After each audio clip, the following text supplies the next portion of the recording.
Artists, I just want to walk you through a really quick fix if you are working on your Burton Morris collage project and you do not have colored construction paper at home.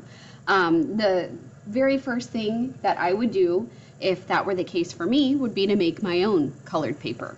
So if you have a piece of white paper, even if it's notebook paper that has lines on it, that is absolutely fine. I would divide that paper up into four. So you want to have about 4 different sections of paper. They could be different colors if you want, or you can repeat colors. It's completely up to you.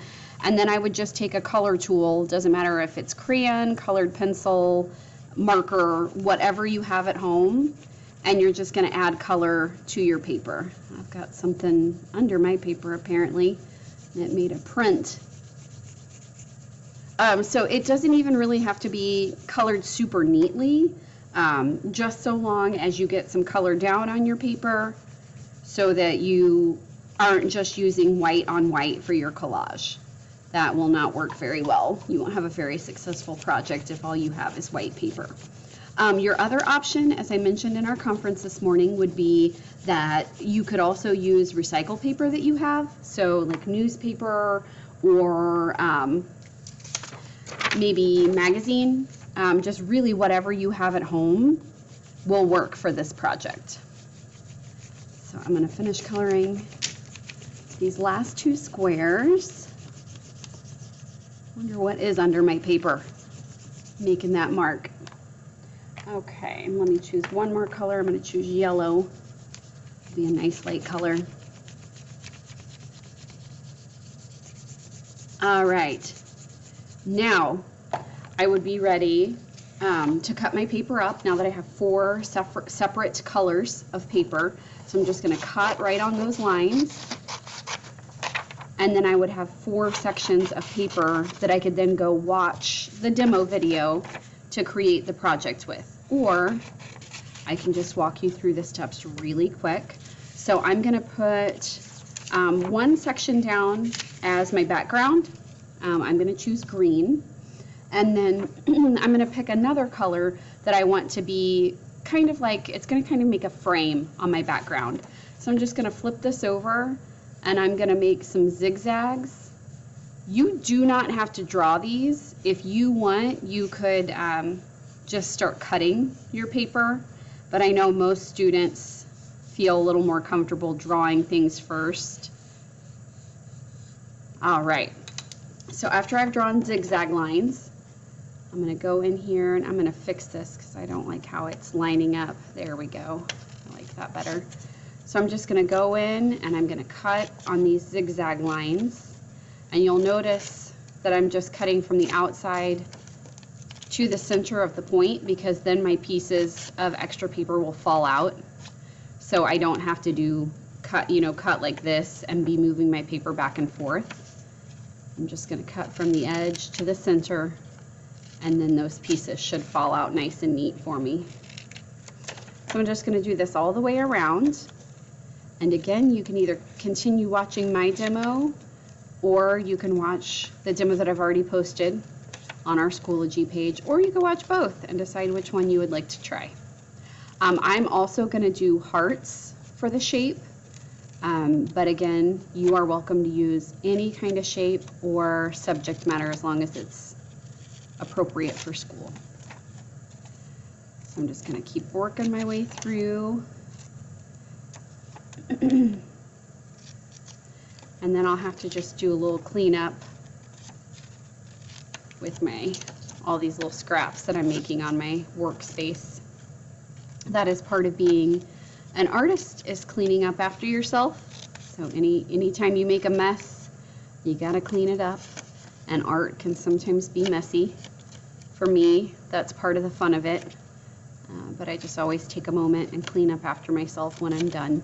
You'll also notice that I'm not staying exactly on the lines that I drew, and I'm just going to be okay with that.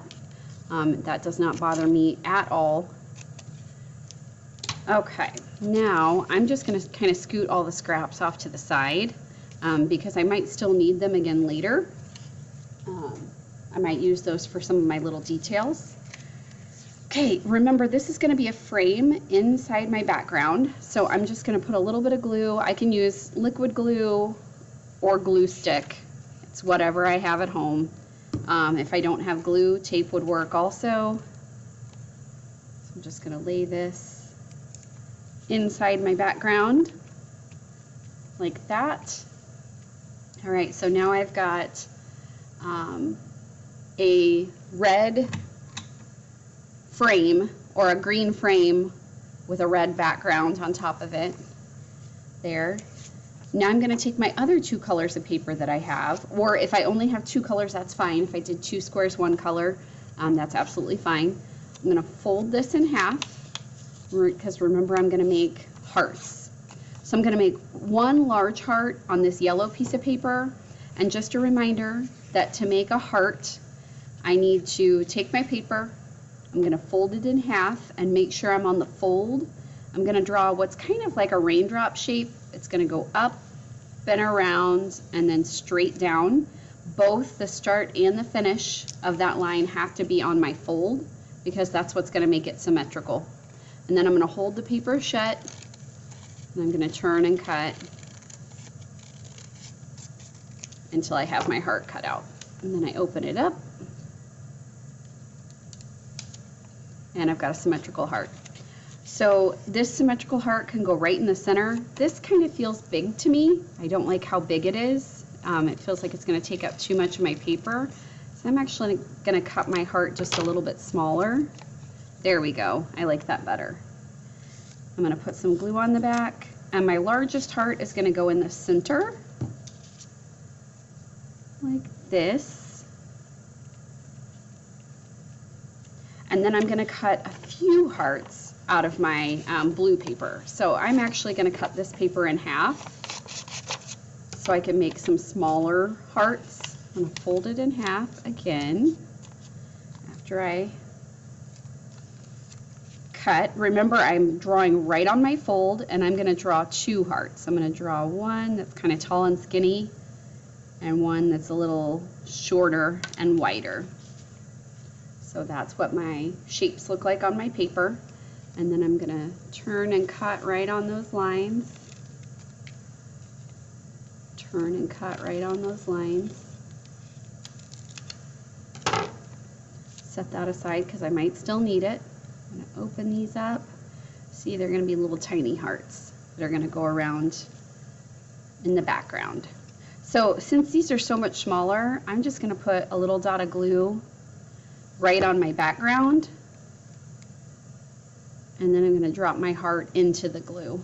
So I think that's going to work a little bit better. Like that. There we go. All right. So now you see I've got my green border, my red cutout background, a large yellow heart, and 2 small blue-violet hearts. So that's my start.